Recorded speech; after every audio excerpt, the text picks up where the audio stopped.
Thousand Autumns, is a Meng Xi Shi novel. This is an audiobook made by fans for other fans. Disclaimer. The main couple of the story is made up of two men.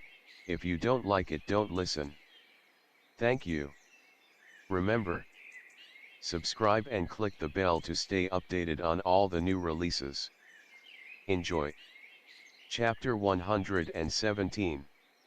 For those who had never seen Hulagu fight, hearing this didn't amount to much, as they saw it. The Yan Wushi who could stand the ambush of 5 martial masters and emerge unscathed definitely had the potential and strength to challenge Hulagu. As the sentence was said, it was like a drop of water falling into hot oil. The surroundings exploded at once. Many people wore expressions of shock, pressed forward for more detail. When did this happen? Just a couple days ago, they say. When Yan Wushi's challenge letter arrived in front of Hulagu, Hulagu was eating his meal, but he jumped up right away in fright, and almost choked to death. You say it as if you were beside him watching. Who is Hulagu exactly? You don't even know who Hulagu is? Then what about Chi Fenga? Bullshit. If I didn't, would I came to Xuandu seeking a master? Then how come you haven't heard of Hulagu? 20 years ago Chi Fenga fought to just Hulagu, forced him to swear an oath to not set foot in the Central Plains for 20 years. A little while back on King Qinchin at Shijiandawai, Hulagu had to do very little to defeat Shen Qiao. Many people have been saying that although Li Yulagong did not publicly announce who was ranked number 1 under the heavens, Hulagu deserves this position. Yan Wushi must have felt slighted, so he challenged him. Don't even say it. I intended to go to Shijiandawai, but my mom wouldn't let me, saying it was dangerous. This time coming to Xuandu to seek a master, I had to bribe my dad to hold my mom back, only then could I run out. The seven-mouthed tongue chatter became background noise. Shen Qiao's mind stayed on that one sentence. It was not until Bian Yanmi reached out and put the cup into his hand that he realized he had not moved once from his previous position. Thank you. Shen Qiao accepted the cup.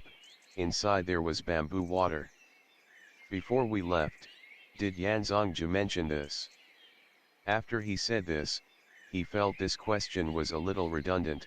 By Yan Wushi's character, his actions always fell outside of people's expectations.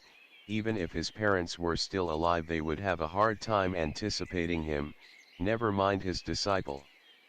Who knew that Bian Yanmi's answer was even more unexpected? The challenge letter is true. Shen Qiao, stunned, isn't he still injured? Bian Yanmi hesitated. On this matter I do know one or two things. Shizun is not being temperamental, purposefully causing a scene. He has his reasons. Shen Qiao, I'd like to hear the details.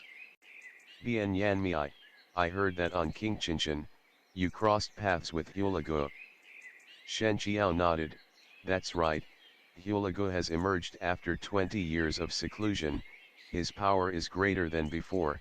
With my Wuzhong as is, in a fight if I wanted to draw him, it would be a difficult feat. He had always been honest.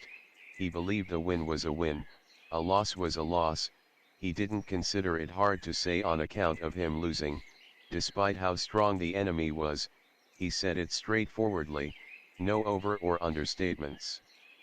Bian Yanmi, then as Shen Daozang sees it, if Shizun fights Hulagu, what are his chances of winning? Shen Qiao furrowed his brows a bit, deliberated. If he's uninjured, the probability is about 50-50. This was assuming Yan Wushi was at his best, with abundant inner qi, and not even half an injury. Bian Yanmi hearing this, his expression grew concerned. After a long while, in Xuandu's matters, Taju are definitely involved. You killed Kunyi, Hulagu will not let this go. Likely he'll disregard his self-respect as a grandmaster and come here personally, but with Shizun's challenge letter, Hulagu will have to focus and leave the rest. This will alleviate some of the trouble that Shen Qiao will face. Shen Qiao froze. He had considered many possibilities. The one he thought closest to being correct was that Yan Wushi wanted to contend for the number 1 position under the heavens. Shen Qiao had not expected that the answer would turn out to be this one. Bian Yan Mi seeing this revealed a self-deprecating expression. Shen Qiao doesn't believe it? That's not surprising. Us demonic sect people are usually self-absorbed, we stand alone. Has there ever been an occasion where we paid a price for someone else? Shen Qiao sighed quietly. That is not what I mean, don't misunderstand. But he could not say that he hadn't considered the possibility. Bian Yan Mi, actually there's more. The reason Shizun spared Switing's life was because he intends to bring him to Tiantai sect, to exchange for the last scroll of Zuyang Ce. Shen Qiao froze again. Zuyang Ce comprised of 5 scrolls, only one of them was related to demonic Wuzhong. Yan Wushi had already read that scroll, the flaw on his demonic core he had also fixed completely. The last scroll to him was not particularly helpful, practically useless, thus the reason he wanted Tiantai sect's Zuyang Ce was not hard to guess. Shen Qiao was smart, he could think of the answer. Shen Qiao, I heard Switing in his youth went against the mandate of Tiantai sect. After his master's passing, he left the sect, and built his own. Why would Tiantai sect be willing to exchange a Zuyang Ce scroll for Switing? Bian Yan Mi, Tiantai sect views Switing as a traitor. Shizun spared his life, will give him to Tiantai sect to deal with as they please. They must accept this gesture of respect from Shizun. He won't be able to get the original scroll itself, but a copy should be no problem. Shen Qiao sighed. Yan Zongju has put a lot of thought into this. To say he wasn't moved in the slightest, that would be untrue. Bian Yan Mi understood, no matter how shocked the other was, there was no need to discuss it with him, so he didn't pause for too long before continuing. Shen Qiao needn't worry, Shizun's injuries are not severe, the fight with Hulagu is scheduled in a half-month's time, this interval is enough for Shizun to recover. Someone who was able to seclude for 20 years neglecting the world, they wouldn't have overt ambitions in the secular world.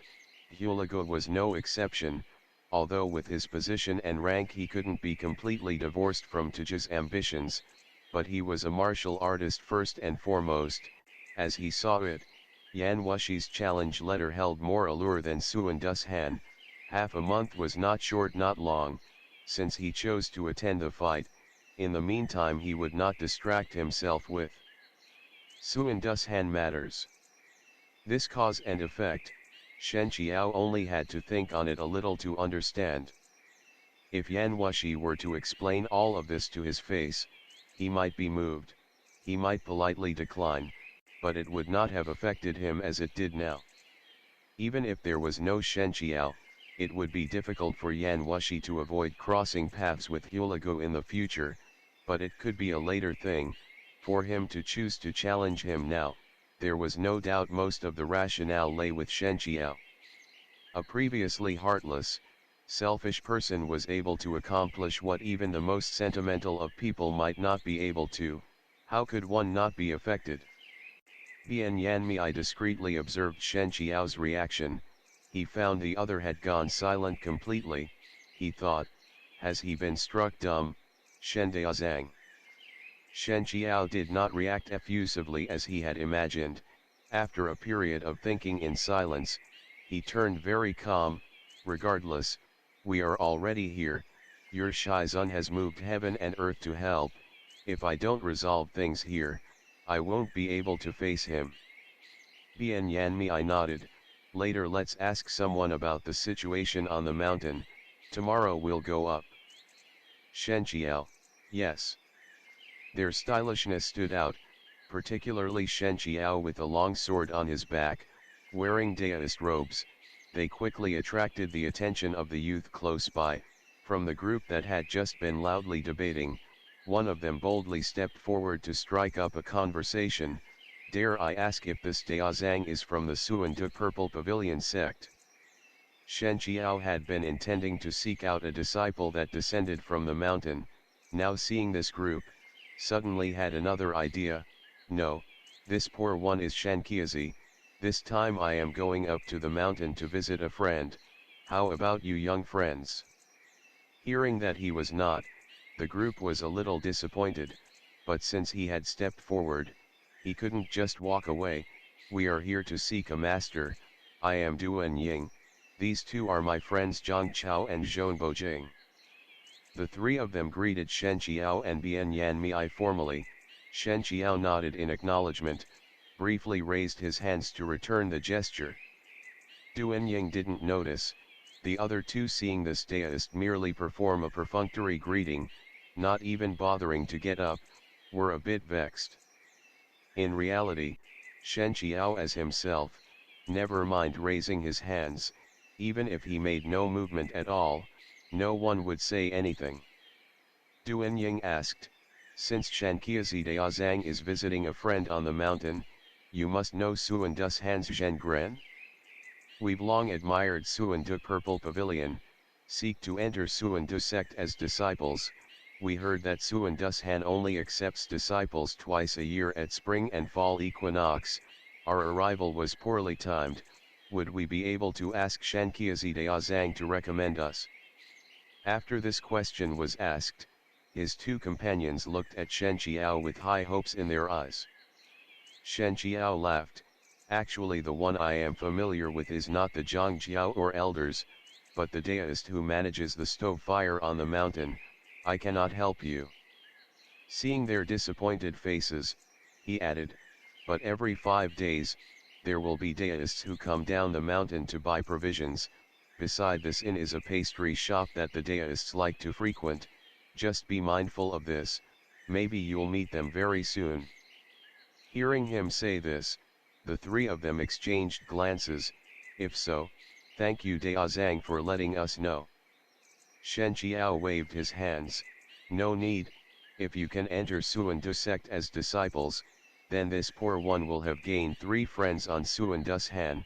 Wouldn't it be an honor?" Duan Ying felt this Daozang was handsome, spoke very amicably, he had a very good impression of him. He said a bunch more words in thanks, then started chatting with him about Daoist texts, only until Zhon Bojing and the others hastened him, did he finally bid Shen Qiao farewell. Bian Yanmi had been watching coldly this whole time, only now did he speak. That Zhang Chao's caliber was not bad, the other two were average. Shen Qiao smiled, didn't say anything. Of the three, he liked Duan Ying more, not because he had said the most, but because Duan Ying, not knowing their identities, could still treat them with courtesy. Compared to the other two, he seemed more mature and kind. A person's caliber was important, but martial virtues were even more important. If Shen Qiao were to pick, he'd rather give up the higher caliber Zhang Chao, and pick the more average Duan Ying. That night, Shen Qiao and Bian Yanmi took their rest in the inn. Coincidentally, the room of Duan Ying's group was very close by. The three of them listened to Shen Qiao's advice. The next morning they waited by the pastry shop, just as expected. They didn't wait long before 2 young Daoists came to the shop. One glance, and you could tell they had just come down from Xuandu's Han. Duan Ying and the others were overjoyed at this stroke of luck, rushed forward to introduce themselves and their intentions, begged the Daoists to take them up the mountain to seek a master. Who knew they were rejected? Xuandu's Han only accepts disciples twice a year at the spring and fall equinox. You're not here at the right time, wait for the next occasion. Duan Ying pleaded, Daozangs, we've admired Xuandu's Han for a long time, and are willing to work hard, even if it's just as a disciple by name. Please help us. The Daoist that appeared slightly older seemed more approachable. He said to them, Xuandu's Han is undergoing some changes recently. The Zhengren up there are all busy, they don't have time to accept disciples. Your arrival is definitely ill-timed, why don't you go to Qingqingshan to try your luck? Suandushan and Qingqingshan were not adjacent mountains, only one step away. When Duanying and his group heard this, bitter water could be wrung from their faces. They pleaded some more, but the others didn't budge. Duanying and his group could only take their leave in disappointment. Yunchang Shidi, why did you speak so severely? Maybe when we return to make our report, Shizun his respectful elderly self might be willing to accept. The older Daoist said. Right now the mountain is in the midst of its troubles. Shizun has already expressed his intention to not participate. Why would he accept disciples at this time? Then why don't we bring them to the interim Zhangjiao? They seemed quite pitiful. The interim Zhangjiao surely has no time either. I hear Hehuan sect are arriving any day now, who knows if he can preserve his position then. Yunchang Shidi, don't speak so harshly. What are you afraid of? No one's listening. In my opinion, things were better with Shen Qiao, everyone got along, not like now. You suspect me, I suspect you. Are there no more peaceful days ahead? The one called Yunchang Shidi curled his lip in contempt. In the next instant, his expression became one of fear and astonishment. Shen Qiao. The usually smooth-talking Yunchang looked at the person in front of him. He had been shocked into a stutterer. End of the chapter. Stay tuned for more BL.